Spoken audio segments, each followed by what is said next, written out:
नमस्कार मित्रों, खेल और खिलाड़ियों की आवाज़ खेल पथ में आपका हार्दिक स्वागत है। दोस्तों, आबादी की दृष्टि से देश के सबसे बड़े राज्य उत्तर प्रदेश के मुख्यमंत्री योगी आदित्यनाथ, जहां प्रदेश की युवा पीढ़ी को खेलों से जोड़ना चाहते हैं, उसके उलट खेल निदेशालय उत्तर प्रदेश के अधिकारी प्रशिक्षक भगाओ पैसा बचाओ का खेल खेल रहे हैं। यहाँ तक कि इस समय उत्तर प्रदेश में प्रशिक्षण कार्य बंद है। आउटसोर्सिंग से नियुक्त प्रशिक्षकों को घर बैठा दिया गया है। कहा यह जा रहा है कि 2 महीने प्रशिक्षण इसलिए रोका गया है ताकि स्कूली छात्र छात्राओं को परीक्षा में किसी तरह की कोई दिक्कत न आए और वह उत्कृष्ट अंक हासिल करें। क्या यह सच है? सच यह नहीं है।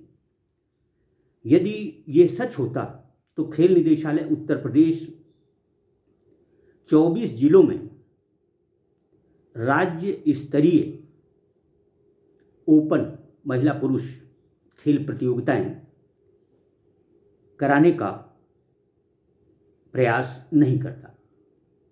दरअसल खेल निदेशालय उत्तर प्रदेश सिर्फ प्रशिक्षकों ही नहीं बल्कि प्रदेश के मुखिया को भी अंधेरे में रखा हुआ है। खेल एवं युवा कल्याण मंत्री गिरीश चंद्र यादव को इस दिशा में कुछ अच्छे प्रयास करने चाहिए, लेकिन लगता ही नहीं कि उत्तर प्रदेश में कोई खेल मंत्री भी है।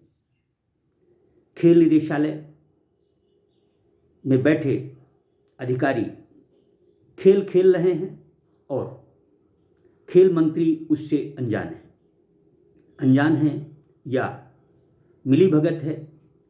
यह सब कुछ खेल मंत्री और खेल निदेशालय के आला अधिकारी जाने।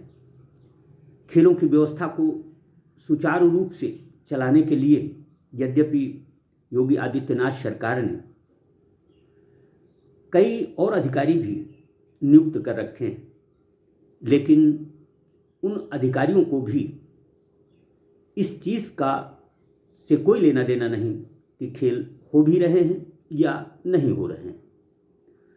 दरअसल उत्तर प्रदेश में खेलों की स्थिति बद से बदहाल होती जा रही है और किसी का ध्यान इस तरफ नहीं है। यद्यपि कुछ प्रशिक्षक जो अनर्गल हो रहा है उसके खिलाफ आवाज़ भी उठा रहे हैं, लेकिन उनकी आवाज़ को न केवल बंद किया जा रहा है बल्कि प्रदेश भर के प्रशिक्षकों के साथ खिलवाड़ किया जा रहा है। कई खेल अधिकारी खेल प्रोत्साहन समितियों के माध्यम से प्रशिक्षकों की नियुक्ति का स्वांग रच रहे हैं। कुछ प्रशिक्षक बिना मानदेय के काम करने को तैयार हैं, तो कुछ प्रशिक्षकों को अधिकारी 10,000 15,000 रुपये मासिक मानदेय पर काम कराने को मना रहे हैं। अब सवाल ये उठता है कि यदि खेल निदेशालय को छात्र छात्राओं की पढ़ाई की चिंता है, उनकी परीक्षा की चिंता है, तो फिर खेल प्रतियोगिताएं क्यों हो रही हैं, क्यों कराई जा रही हैं? तथा आउटसोर्सिंग से प्रशिक्षकों को निकालकर अब उन्हीं प्रशिक्षकों को खेल प्रोत्साहन समितियों के माध्यम से सेवा में लेने की बातें क्यों की जा रही हैं? उन्हें उनके साथ मान मनोबल क्यों की जा रही है? ये बहुत सारे सवाल हैं। इन सवालों का जवाब सिर्फ और सिर्फ प्रशिक्षकों के पास है। प्रशिक्षक जब तक एकजुट नहीं होंगे, खेल निदेशालय अपनी डपली अपना राग अलापता रहेगा तथा उत्तर प्रदेश खेलों में कभी भी उत्तम प्रदेश नहीं बन सकता। एक तरफ पिछले लगभग 10 वर्ष से प्रशिक्षकों का मानदेय नहीं बढ़ा है। महंगाई को देखते हुए खेल निदेशालय के आला अधिकारियों को प्रशिक्षकों के मानदेय में बढ़ोतरी की बात सोचनी चाहिए। बावजूद इसके खेल निदेशालय के अधिकारी प्रशिक्षक भगाओ पैसा बचाओ का खेल खेल रहे हैं, जो कि सरासर गलत है।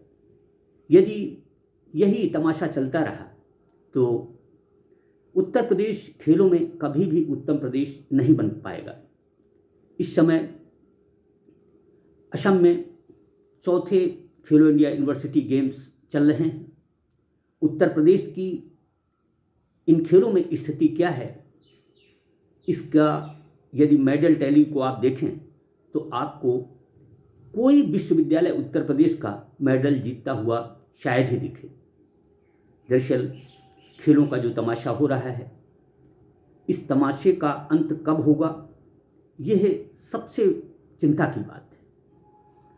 खेलपथ प्रदेश के लोकप्रिय मुख्यमंत्री योगी आदित्यनाथ, खेल एवं युवा कल्याण मंत्री गिरीश चंद्र यादव जी से यह विनम्र आग्रह करता है कि उत्तर प्रदेश को खेलों में सर्वश्रेष्ठ राज्य बनाने के लिए सबसे पहले प्रशिक्षकों की माली हालत, उनके कामकाज की तरफ ध्यान देने की ज़रूरत है।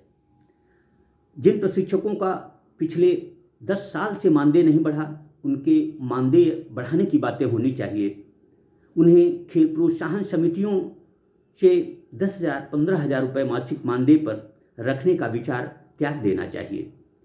बेहतर होगा पूर्व की भांति प्रशिक्षकों का चयन हो तथा प्रशिक्षण कार्य 10 महीने नहीं बल्कि 12 महीने चले, इस बात की व्यवस्था करना बहुत ज़रूरी है।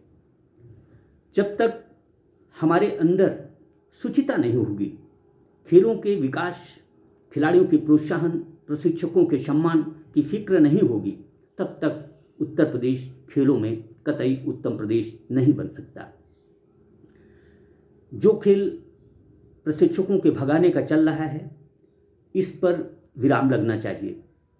प्रशिक्षक ही खेलों के विकास की मूल कड़ी होते हैं। इसे नज़रअंदाज करना कतई उचित नहीं कहा जा सकता।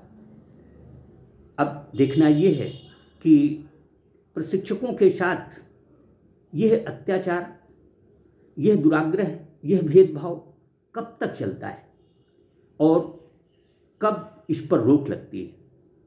खेल एवं युवा कल्याण मंत्री गिरीश चंद्र यादव को इस दिशा में ध्यान देना चाहिए। उन्हें क्या गलत है, क्या सही है, इसका न केवल संज्ञान लेना चाहिए बल्कि जो कसूरवार हैं उन्हें दंडित भी किया जाना चाहिए।